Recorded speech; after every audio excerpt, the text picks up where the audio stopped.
Liking a company's page on Facebook or following a company's Twitter page is a great method of permission marketing because by taking these actions, the consumer can know every time the company posts about their product. Companies often offer incentives through these posts, giving consumers yet another reason to follow their page. If you're Dell, you have a Twitter account.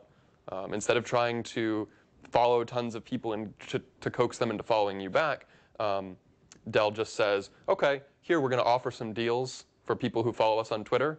If you want to follow Dell on Twitter, you do, and then it's effective for those people and for Dell.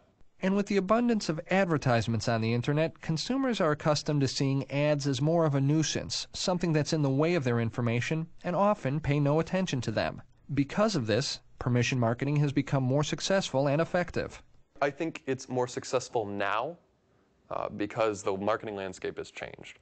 And a big part of why it's changed has been that people are more inundated with messages than they were in the past. Similar to companies using social media to attract potential buyers, news organizations are now using social media to try and expand their audiences. If I look at social media from a media perspective, we look upon it as a way to extend the brand. You're reaching people that are not necessarily your usual audience. It enables us to reach a different audience and tell our story. Through social media, the relationship between news providers and their audience is strengthened by giving the interaction more depth and a new, more involved level of engagement. If you're reading a newspaper or watching a newscast on TV, it's really, you're having kind of a two-dimensional conversation. Adding social media in there adds another level or another dimension to your conversation and your storytelling. The immediacy of social media also allows the audience instant access to content and has opened up new ways of reporting the news. Social media is providing a way that we can tell stories differently, that we can reach new and different audiences. From Twitter, from 140 characters on Twitter to photo galleries and story links on Facebook, to having location-based reporting, whether it's on a company called Outside In or from Foursquare or any other of these outlets out there that are allowing new ways to tell stories. And in a world where staying connected is of utmost importance, social media has truly revolutionized the way that people receive information. Here with us to talk about how businesses use social media to communicate with their clients, we have Alexander Rodriguez and Robin Spoto. Thank you for joining us today. Thanks for having us. Now, Robin, first, you're the marketing director of digital media with Florida Communications Group, which includes TBO.com, Tampa Tribune, News Channel 8. How does your company, TBO.com is right there, but how does your company use social media to interact with your customers, your clients, so to speak? Mm-hmm. Well, we have two sets of customers. If you look at it this way, you have our audience, which is our news consumers, and then you have our advertisers. So we certainly have efforts to speak to both of those audiences. We're in a unique position in the media organization because what we do every day is distribute content. So our audience wants that information from a trusted brand like news media, and participating in the social space is really important to have conversations with them in a voice that they're not used to hearing from us. It's the more casual, let's talk about what you heard in the news today. What do you think about this story? And then you have our advertisers and our clients. We have a media solutions site along with profiles on Facebook and Twitter that our research department posts blog entries from, so that they can see different news and research around the Tampa Bay community, use us as a resource for marketing and advertising in this area.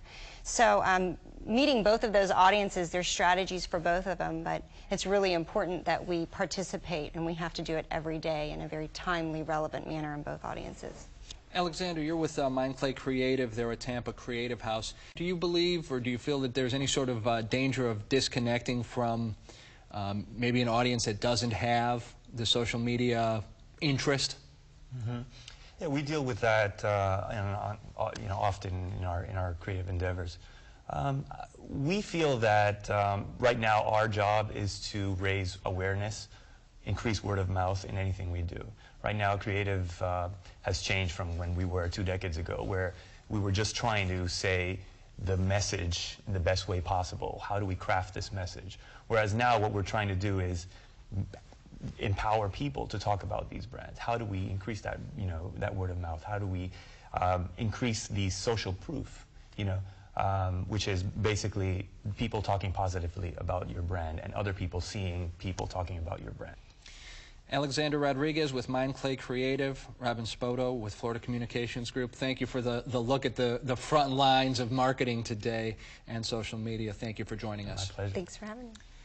The growth of social media has made it relatively easy for anyone to have access to other people's personal information. But have you thought about where this information is going? In this segment, we will cover some points of concern over privacy and personal security revolving around the open use of social media. Websites such as Facebook and MySpace give users the ability to create detailed profiles about themselves and their lives. But who exactly is this information being shared with, and what is it being used for? Most social media users don't stop and consider these types of things when posting their information online. What is often a form of self-expression for users can actually become marketable data. Companies interested in niche marketing are seeking out information about your habits and your interests. Data mining, or scraping, is a rapidly expanding business that focuses on the process of examining social media websites and forums, collecting information about people to then sell to companies. By the year 2012, companies are expected to spend upwards of $840 million on collecting online data. There are also many different types of scams on social media websites designed to steal information from you unknowingly. IT specialist Rex Murrieta says phishing is one such scam to watch out for. Phishing is somebody trying to get information out of you in such a way that the person that they're asking is not really aware that this person is gathering information. It could be done to a degree where they'll ask certain little bits of information and then piece it all back together through a series of different conversations or interactions with that person. But beyond marketers accessing your personal information without your permission, people with more malicious intentions can also invade your life. Cyberbullying and cyberstalking are two things that attorney Chris Regano deals with. Typically in the past we've seen situations where there's bullying and cyberbullying and things like that. Now you have a situation where people can actually get online, hide behind the internet, and actually harass, cyberstalk, and get to victims a lot more than they could traditionally in the past. The difference between cyberstalking and cyberbullying are pretty distinct. Cyberbullying is not really a per se law yet in Florida, even though it will become a law. It's a situation where a third party is trying to harass or stalk a victim through another person. It's a traditional form of bullying. You're just doing it via the internet or via a website or a social network. Cyberstalking, on the other hand, is a law in Florida. It actually is a situation where someone, by electronic communication directed at a specific person, it creates a substantial emotional distress in that person and serves no legitimate purpose. So with all of that, it is important that people try to be careful online. To be completely safe is not really possible. You're never 100% when you're going online. Main fact is you never know what the intent of the other person on the other side wants. Just remain vigilant. If it's too good to be true, chances are it probably is. What I think is ultimately going to happen is that the legislature is going to issue or create a new cyber stalking law per se that will just be solely dealing with cyber stalking and internet-based crimes. Just make sure, okay, I'm posting this, do I want to, and second-guessing yourself. Always second-guess yourself, especially because once you send that information out, it's out there. You can't take it back. We have with us now Master Deputy Donald Jordan from the Hillsborough County Sheriff's Office joining us to talk about security issues and to give us some advice on how to protect ourselves online. Deputy Jordan, welcome to the show. Thank you, Lord. Now, cyberstalking, cyberbullying, we hear about it a lot in the headlines. Are these growing problems, and if so, why? Well, as of this date, the Hillsborough County Sheriff's Office have not had any cyberbullying cases in our county. However, there are some cyberstalking laws on the book to protect those who would be victims of cyberstalking. And of course, bullying is when it comes to the computer or internet. We have to also be able to try to determine who is the sender or who's the one that's the suspect, so to speak. And many times through connections and ISP identifications, we can do that. So. Yeah, how have you been trained or briefed on how to handle these kinds of cases? Well, we have an investigative team who basically that's all that they do is investigate cyber crimes. And as you would imagine, they can stem from identity theft to phishing to all types of crime, not just cyber stalking and cyber bullying. And with that investigative training, they can go out and solve crimes that would involve extensive identity theft or, again, whichever particular crime that is being committed. So, is the internet the Wild West, or are we getting to the point where the legislation is quickly trying to catch up? I believe so. As you know already, the social media is pretty viral, and it's definitely prevalent, and it's going to be here for a while. It's steady growing, as you see the numbers. And we just have to, at the same time, realize that there's a certain amount of evil that comes with every technological advancement. So, yeah. And Rex Murrieta said earlier that, you can't be 100% safe. However, there are things that you can do. What are some of those things that you suggest people do, particularly younger people, high school students, college students, should do online?